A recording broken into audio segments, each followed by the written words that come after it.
వచ్చేసింది ఆది శ్రావణం షాపింగ్ అంతటికి అతిపెద్ద కేజీ సేల్ తో పాటు up to 61% of 1+1 offers, combo offers ఇంకా మరెన్నో. CMR shopping mall. ఇక రాష్ట్రంలో కాంగ్రెస్ నాయకుల దౌర్జన్యాలు కొనసాగుతున్నాయి. కాంగ్రెస్ నాయకులు కనీస మర్యాద పాటించట్లేదు. ఎక్కడికెళ్లినా ప్రోటోకాల్ ఉల్లంఘనకు పాల్పడుతున్నారు. సికింద్రాబాద్ చెక్కుల పంపిణీలో రసభాస నెలకొంది. ఎమ్మెల్యే పద్మారావు గౌడ్ రాకుండా చెక్కుల పంపిణీ ఏంటని బీఆర్ఎస్ నాయకులు నిలదీశారు. ఎమ్మెల్సీ బల్మూరి వెంకట్ చెక్కులు పంపిణీ చేయడంపై ఆగ్రహం వ్యక్తం చేశారు. సీఎం డౌన్ డౌన్ అంటూ నినాదాలు చేశారు. బీఆర్ఎస్ కాంగ్రెస్ నాయకుల మధ్య ఘర్షణ వాతావరణం నెలకొనడంతో పోలీసులు నచ్చజెప్పి ఇరు వర్గాల కార్యకర్తలను బయటకు పంపించారు.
రైట్, ఇక దీనికి సంబంధించి మరిన్ని డీటెయిల్స్ మా రిపోర్టర్ సందీప్ అందిస్తారు. సందీప్, మరి సికింద్రాబాద్ బోనాల చెక్కుల పంపిణీ ఇష్యూకి సంబంధించి మీ దగ్గర ఉన్న అప్డేట్స్ ఏంటి? రైట్, సికింద్రాబాద్ పార్టీగుట్ట ప్రాంతంలో ఇవాళ బోనాలకు సంబంధించి చెక్కుల పంపిణీ కార్యక్రమం కొనసాగింది.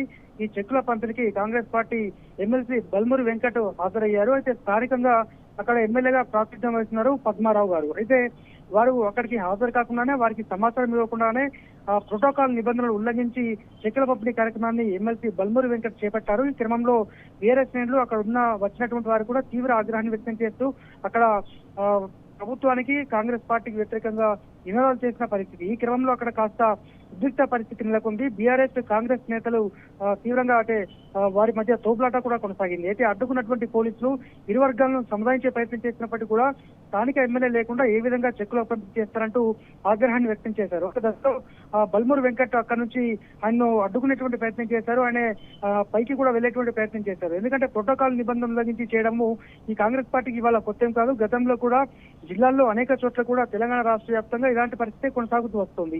ఇవాళ సికింద్రాబాద్ లో కూడా ఇదే పరిస్థితి తలెత్తింది. ఈ క్రమంలో బీఆర్ఎస్ శ్రేణులు అయితే తీవ్రంగా అడ్డుకున్నారు. ఈ క్రమంలో బల్మూరి వెంకట్ ఎమ్మెల్సీ అక్కడ నుంచి చెక్కుల పంపిణీ మధ్యలోనే ఆపివేసి వెళ్ళిపోయారు. మొత్తానికి పోలీసులు సంధాయించే ప్రయత్నం చేసినప్పటికీ కూడా బీఆర్ఎస్ శ్రేణులు అక్కడ ఉన్నటువంటి స్థానికులు ఎవరు కూడా దీన్ని సంధాయించి ఎవరు కూడా ఆగలేకపోయారు. ఎందుకంటే స్థానిక ఎమ్మెల్యే పద్మారావు గారు గత అనేక సార్లు ప్రాతినిధ్యం వహించినటువంటి ఎమ్మెల్యేగా ఉన్నారు. వారిని కాదని చెక్కుల పంపిణీ ఏ విధంగా చేస్తారంటూ వీళ్ళు ఆగ్రహాన్ని వ్యక్తం చేశారు. మొత్తానికైతే బాహాబాహితో పాటు కాంగ్రెస్ ప్రభుత్వానికి వ్యతిరేకంగా నినాదాలు చేయడము, తోపులాట జరగడము, అక్కడ ఉన్నటువంటి చైర్లు కూడా విసిరేయడం లాంటి కొనసాగింది. మొత్తానికైతే పోలీసులు ఇరు వర్గాలను సంధాయించారు. మరొకసారి ఇలాంటి పరిస్థితి ప్రోటోకాల్ ఉల్లంఘన లేకుండా చూసుకుంటామైతే హామీ ఇవ్వడం జరిగింది. Amulya. Right, thank you Sandeep.